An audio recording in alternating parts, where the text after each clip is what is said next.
وهو العزيز الغفور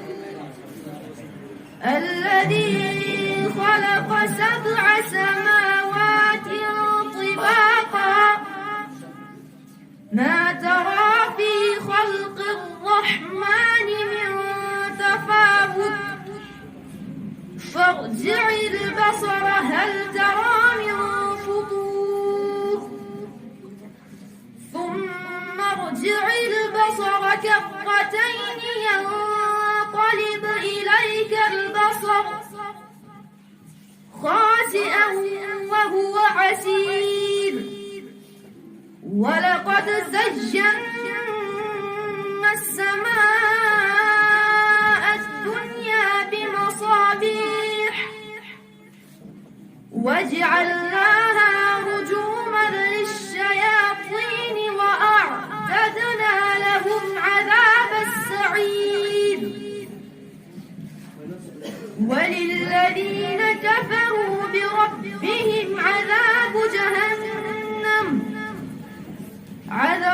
جهنم وبئس المصير إذا ألقوا فيها سمعوا لها شهيقا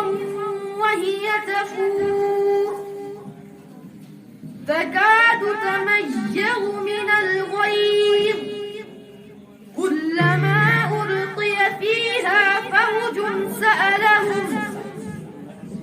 سألهم خزنتها ألم يأتكم نذير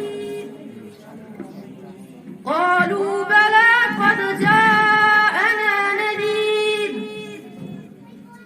فكذبنا وقلنا ما نزل الله من شيء إن أنتم إلا في ضلال كبير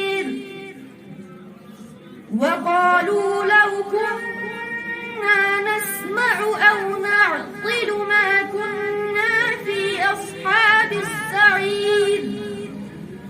صدق الله